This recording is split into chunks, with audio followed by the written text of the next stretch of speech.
আপনারা কি জানেন কিয়ামতের ময়দানে আল্লাহর কাছে বান্দা কোন আমল করলে হিসেব ছাড়া জান্নাতে যাবে? জানেন কেউ? বলতে পারেন কেউ? ভাই, আল্লাহর কাছে হিসেব দিয়ে জান্নাতে যাওয়া কি সহজ কাম না কঠিন কাজ? আরে আল্লাহর কাছে তো অনেক দূরের কথা। আপনি যে প্রতিষ্ঠানে চাকরি করেন তার মালিকের কাছে, উপরস্থ বসের কাছে একেবারে পুঙ্খানুপুঙ্খ করে প্রতিটা পয়সার হিসাব দিয়ে একদম সবকিছুতে পারফেক্টনেস প্রমাণ করা, এটাই তো একটা কঠিন কাজ, দুঃসাধ্য কাজ। সেখানে সারা জীবনের হিসাব আল্লাহর কাছে দিয়ে পাই পাই করে তারপর আপনি জান্নাতে যাবেন, বিষয়টা এত সহজ না। তাহলে হিসেব ছাড়া আল্লাহ তাআলা এমনিতে বলবেন হিসাব টিসাব নাই, তোমাকে এমনি জান্নাতে দিলাম, এটা চান আপনারা? দেখুন কোরআনে কারীমে আল্লাহ তাআলা বলছেন, ইন্নামা ইউওয়াফাস সাবিরুনা আজরাহুম বিগাইরি হিসাব। আল্লাহ বিনিময় দেওয়ার ক্ষেত্রে, সওয়াব দেওয়ার ক্ষেত্রে দুনিয়াতে যারা সবরকারী হবে, যারা ধৈর্যশীল হবে, যারা সহিষ্ণু হবে, যারা নিজেকে নিয়ন্ত্রণ করতে পারবে, এই সবরকারীদেরকে আল্লাহ তাআলা হিসেব ছাড়া দিবেন, তাদেরকে সওয়াব দিবেন হিসেব ছাড়া।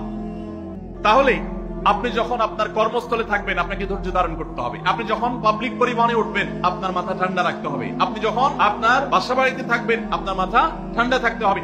মাথা গরম হয়ে যায় যাদের, হট মেজাজ যারা, কথায় কথায় মাথা গরম হয়ে যায়, ধৈর্যহীন হয়ে যায়, যেখানে সেখানে গন্ডগোল বাধায় দেয়, মারামারি বাধায় দেয়, ধৈর্য সহ্য বলতে কিছু নাই, এই লোকগুলো কিন্তু এই সৌভাগ্যবান মানুষদের কাতারে শামিল হতে পারবে না। ঠিক একই ভাবে দাম্পত্য জীবনে সুখী হতে হলে সবর এবং শুকর, এই দুইটা মূল মন্ত্রের কোন বিকল্প পথ খোলা নেই। সেটা স্বামীর জন্য প্রযোজ্য, স্ত্রীর জন্য প্রযোজ্য।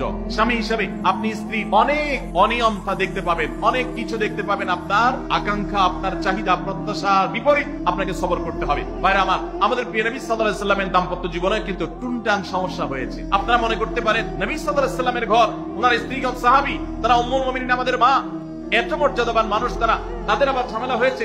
ভাই, দাম্পত্য জীবনে টুকটাক সমস্যা তাদেরও হয়েছে। প্রিয় নবী সাল্লাল্লাহু আলাইহি ওয়াসাল্লাম নিজে একদিন বাসা ছেড়ে মসজিদে নববীতে এসে মন খারাপ করে বসেছিলেন, তিনি বাসায় যাচ্ছেন না, অভিমান করে।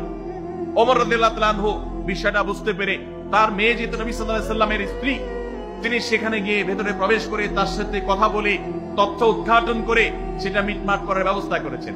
স্বয়ং নবী করিম সাল্লাল্লাহু আলাইহি ওয়াসাল্লামের জামাতা, ইসলামের চতুর্থ খলিফা আলী রাদিয়াল্লাহু তাআলা আনহু, তার মতে এত মর্যাদাবান মানুষ, তার ঘরে স্ত্রী হিসাবে আছেন কে? মুহাম্মদ সাল্লাল্লাহু আলাইহি ওয়াসাল্লামের মেয়ে, জান্নাতের নারীদের সর্দার ফাতেমা রাদিয়াল্লাহু তাআলা আনহা। এত বড় মানুষ তারা, স্বামী স্ত্রী দুইজন, দুই দিককার নেতৃত্বে, একজন যুবকদের নেতৃত্ব দিবে, আরেকজন জান্নাতি যুবতীদের, নারীদের নেতৃত্ব দিবে।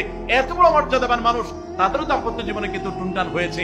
একবার আলী রাদিয়াল্লাহু তাআলা আনহু এসে মসজিদে টানটান হয়ে শুয়েছিলেন মাটিতে, মনটা খারাপ, ঘরে একটু হালকা ঝামেলা হয়েছে, এই জন্য মসজিদে নববীতে এসে মাটিতে শুয়ে আছে। নবী করিম সাল্লাল্লাহু আলাইহি ওয়াসাল্লাম দেখে বুঝতে পেরেছেন, টের পেয়ে গেছেন যে কিছু একটা হয়েছে বাসায়। তখন তিনি জামাইকে ডেকে বললেন, কুমিয়া আবা তুরাব, এ মাটির বাপ, মাটিতে শুয়ে আছেন, এজন্য রসিকতা করে বললেন, এই মাটির বাপ উঠো, দাঁড়াও দেখি কি হয়েছে বলো। ভাইরা আমার, দাম্পত্য জীবনে টুকটাক সমস্যা হবেই হবে। যারা বিয়ে করেন নাই আগে থেকে প্রস্তুত থাকেন, বুকে পিঠে ছালার বস্তা সব বেঁধে রেডি থাকেন। বিশেষ করে সময় যেভাবে গড়াচ্ছে তাতে করে সামনে থেকে হেলমেট পরেও যাওয়া লাগতে পারে। শুধু যাওয়া না, বাসায় ঢোকার সময় বাইক থেকে নামার পরে হেলমেটটা আগে খুলবেন না, আগে যা বুঝবেন পরিস্থিতি কি, তারপর হেলমেট করবেন। বুঝেন নাই? দাম্পত্য জীবনে টুকটাক সমস্যা হবেই, এটা প্রত্যাশিত। মনে রাখবেন, এই জিনিসটা যদি আপনি আগে থেকে মাথায় রাখেন তাহলে আপনার কষ্ট অনেকখানি দূর হয়ে যাবে। আমরা অনেকে আকাশ থেকে নেমে পড়ি, কি বলে, এত বড় সাহস, এই কথা বলতে পারে কেন? ভাই আশ্চর্য হচ্ছেন কেন? এর চেয়ে বেশি কথা বলতে পারে, মাথা বাড়ি মারছে, আরে ভাই ছুরি মার নাই, শুকর আদায় করে। বুঝেন নাই কথা? একই কথা বোনদের জন্য প্রযোজ্য। আমার মা বোন যারা শুনছেন তাদেরকেও বলছি, আপনার স্বামীর একটা কথা শুনে আপনি আকাশ থেকে নেমে পড়ছেন, আকাশ ভেঙে পড়ছে মাথার উপরে, কি এটা বললো সে, আপনি ডিপ্রেসড হয়ে যাচ্ছেন। আরে বোন, ডিপ্রেসড হচ্ছেন কেন? এটা কেন? আরো শক্ত কথা আপনাকে বলতে পারে, এটা আপনি মাথায় রাখেন, কারণ দিন শেষে তিনি মানুষ, তার ভুল হতে পারে, একটা সময় তিনি তার ভুল বুঝতে পারেন।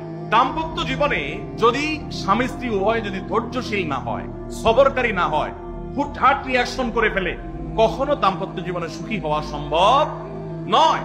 মনে রাখতে হবে, একসাথে থাকতে গেলে, দুইটা পাতিল একসাথে থাকতে গেলে টুনটান লাগে না, বাধে হয় না? আপনার কাছে যদি কেউ এসে গাল গল্প দেয়, দেখবেন অনেকে গাল গল্প দেয়, গাল গল্প দেওয়া লোক আছে না নেই? ভাই 30 বছর সংসার করেছি, জীবনে আমাদের একটা কথা হয়নি, ডাহা মিথ্যু,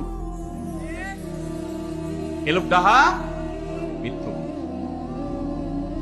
আপনার 50 বছরের সংসারে কোনো বিষয় হয় না। হ্যাঁ, ঝগড়া করেন না সেটা ভিন্ন বিষয়, কিন্তু ভিন্ন মত হবে না, দ্বিমত তৈরি হবে না, নিজেদের মধ্যে ভুল বোঝাবুঝি তৈরি হবে না, একবারও হবে না জীবনে, অসম্ভব।